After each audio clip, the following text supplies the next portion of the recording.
स्वागत है आपका आज के वीडियो में। आज के वीडियो में हम 12 ज्योतिर्लिंगों के दर्शन करेंगे। हम जानेंगे कि ये 12 ज्योतिर्लिंग भारत में किस किस जगह पर स्थित हैं और साथ ही साथ हम इन ज्योतिर्लिंगों से जुड़ी पौराणिक कथाओं के बारे में भी जानेंगे। सोमनाथ ज्योतिर्लिंग गुजरात।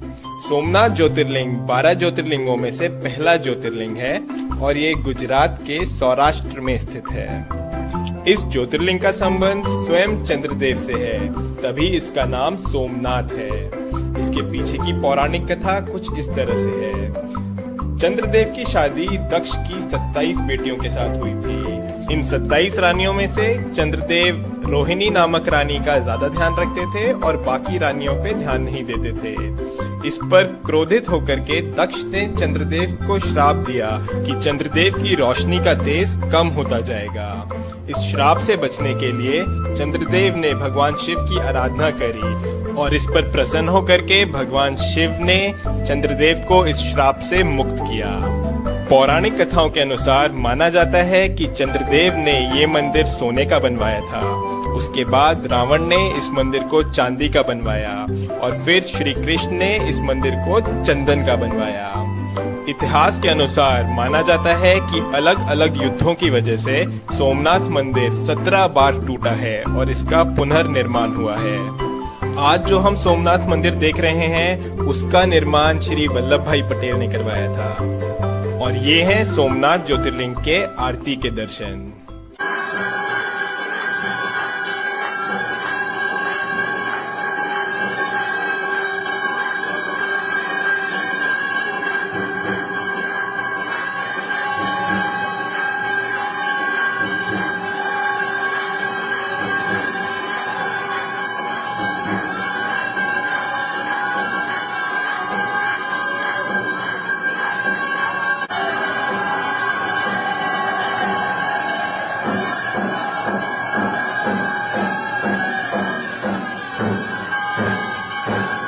मल्लिकार्जुन ज्योतिर्लिंग श्रीशैलम।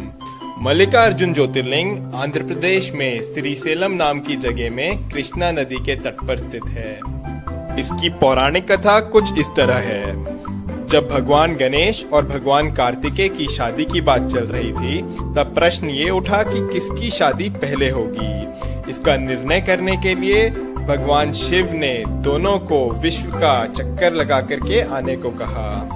इस पर भगवान कार्तिकेय अपना वाहन लेकर के निकल गए, लेकिन गणेश जी ने चतुराई दिखाई और भगवान शिव और पार्वती के ही 7 चक्कर लगा लिए। जब भगवान कार्तिकेय वापस लौटे तो उन्हें लगा कि उनके साथ छल हुआ है और वो रूठ करके कैलाश छोड़ करके क्रौंजा पर्वत पर जाकर रहने लगे।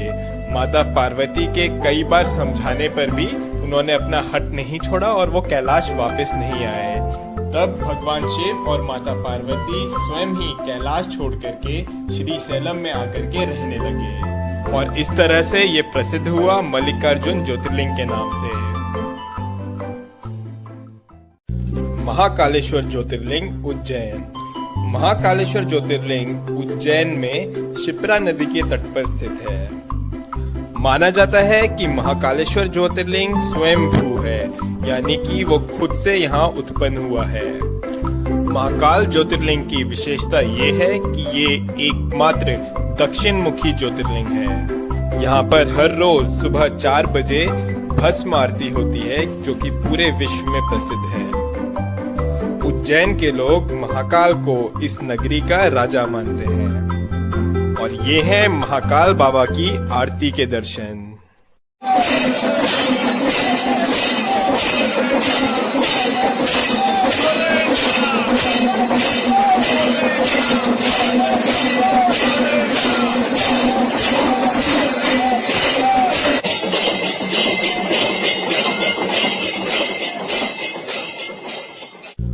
ओमकारेश्वर ज्योतिर्लिंग मध्य प्रदेश। मध्य प्रदेश में महाकाल बाबा के अलावा ओमकारेश्वर ज्योतिर्लिंग भी है। ये ज्योतिर्लिंग इंदौर के पास खांडवा डिस्ट्रिक्ट में नर्मदा नदी के तट पर स्थित है।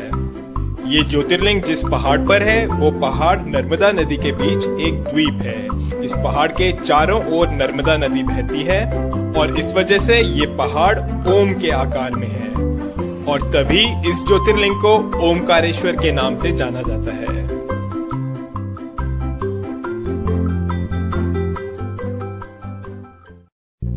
बैद्यनाथ ज्योतिर्लिंग देवगढ़ झारखंड। झारखंड के देवगढ़ डिस्ट्रिक्ट में बाबा बैद्यनाथ धाम है। पूरे भारत में यही सिर्फ एक ऐसा मंदिर है जहां पर ज्योतिर्लिंग और शक्तिपीठ दोनों एक साथ है।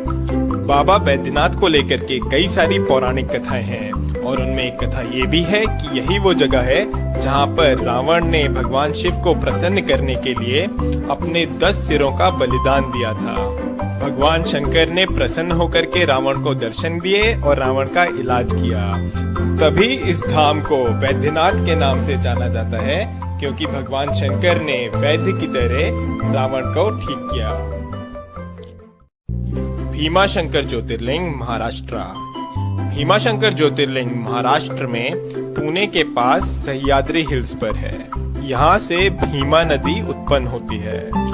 इसकी पौराणिक कथा कुछ इस तरह से है। त्रिपुरासुर नामक राक्षस इस जगह पर काफी उत्पात मचा रहा था। उसको खत्म करने के लिए भगवान शिव खुद यहाँ पर आए और उससे युद्ध किया और उसको खत्म किया। युद्ध के बाद भगवान शिव काफी थक गए थे और यहाँ पर बैठ करके उन्होंने आराम किया और माना जाता है कि भीमा नदी उनके पसीने से निकलने वाले जल से उत्पन्न हुई। इसके बाद वहाँ के लोगों ने भगवान शिव से प्रार्थना करी कि वो यहीं पर ही बस जाएं, तो भगवान शिव प्रसन्न होकर के यहाँ पर हमेशा के लिए भीमाशंकर ज्योतिर्लिंग के रूप में स्थापित हो गए। रामेश्वर ज्योतिर्लिंग तमिलनाडु। रामेश्वर ज्योतिर्लिंग तमिलनाडु में रामनाथ नाम की जगह पर है। ये 12 ज्योतिर्लिंगों में से एक ज्योतिर्लिंग तो है ही, साथ ही साथ ये हिंदू धर्म के अनुसार 4 धामों में से एक धाम भी है। रामेश्वर ज्योतिर्लिंग की स्थापना स्वयं श्री राम ने करी थी। लंका तक जाने के लिए समुद्र पार करने से पहले श्री राम ने स्वयं इस शिवलिंग की स्थापना करी थी, तभी इसको रामेश्वर नाम से जाना जाता है।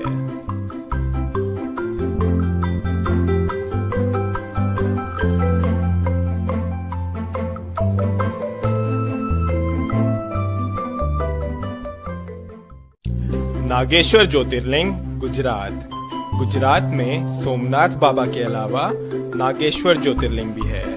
ये ज्योतिर्लिंग गुजरात में द्वारका के पास दारुकावना नामक जंगल में स्थित है। ये ज्योतिर्लिंग बाबा शंकर के नागों के रूप को दर्शाता है। शिव पुराण के अनुसार इसकी एक कथा भी है। माना जाता है कि यहाँ पर एक राक्षस का जोड़ा रहता था जिसका नाम था दारुका और दारुकी। दारुकी माता पार्वती की भक्त थी और उसे माता पार्वती से वरदान भी मिला हुआ था, लेकिन दारुका वो यहाँ पे काफी उत्पात मचाने लगा और यहाँ के लोगों को परेशान करने लगा। उसने सुप्रिया नामक एक शिव भक्त को कई अन्य लोगों के साथ बंदी बना लिया। इस पर सब लोगों ने शिव जाप शुरू कर दिया और तब शिव ने उनकी रक्षा के लिए यहाँ पर ज्योतिर्लिंग का रूप लिया। तब से यहाँ पर भगवान शिव नागेश्वर ज्योतिर्लिंग के रूप में विराजमान हैं।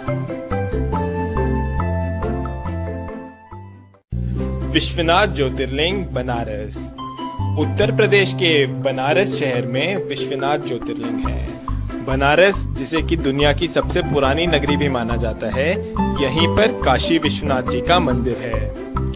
काशी सभी धार्मिक स्थलों में सबसे ज्यादा महत्व रखता है। ये नगरी गंगा नदी के तट पर बसी हुई है।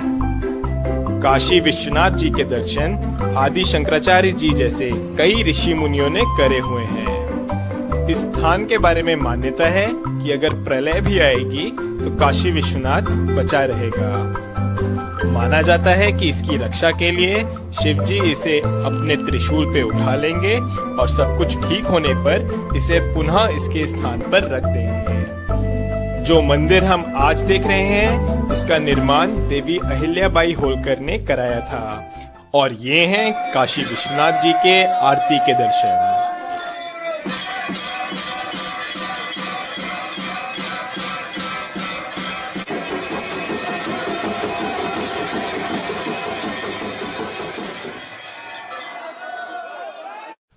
त्र्यंबकेश्वर ज्योतिर्लिंग नासिक।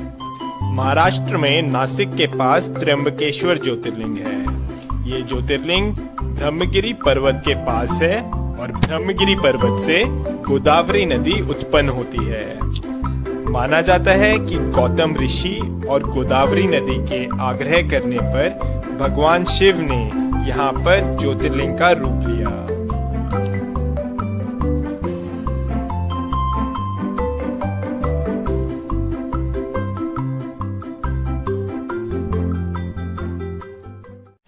केदारनाथ ज्योतिर्लिंग उत्तराखंड। उत्तराखंड में रुद्रप्रयाग जिले में केदारनाथ ज्योतिर्लिंग है। गौरीकुंड से आगे जाकर के मंदाकिनी नदी के तट पर बाबा केदारनाथ विराजमान है। इस मंदिर का निर्माण पांडवों ने करवाया था। महाभारत के युद्ध के पश्चात पांडव अपने भाइयों की हत्या के पाप से मुक्त होना चाहते थे, इसलिए वो भगवान शंकर के दर्शन चाहते थे। पर भगवान शिव उनसे रुष्ट थे, इसलिए उन्हें दर्शन नहीं देना चाह रहे थे और इसलिए भगवान शिव बैल का रूप धारण करके केदारनाथ पहुंच गए। लेकिन पांडव उनका पीछा करते करते केदारनाथ भी आ गए।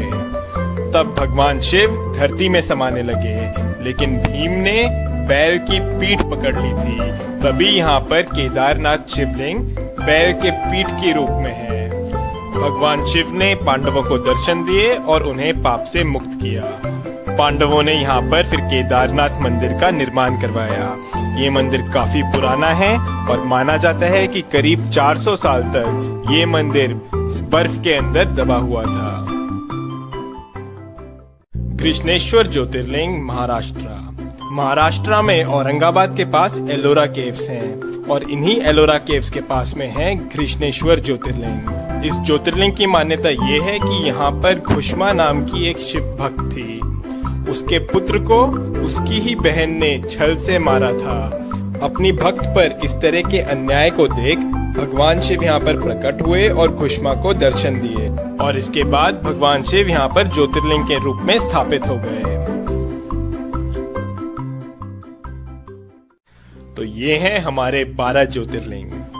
सौराष्ट्र सोमनाथम च श्रीशैले मल्लिकार्जुनम, उज्जैन्याम महाकालम ओमकारम अमलेश्वरम, परल्याम वैद्यनाथम च डाकन्याम भीमशंकरम, सेतुबंदे तु रामेशम नागेशम दारुकावने, वाराणस्याम तु विश्वेशम त्र्यंबकम गौतमी तटे, हिमालय तु केदारम घुष्मेशम च शिवालय। ओम नमः शिवाय।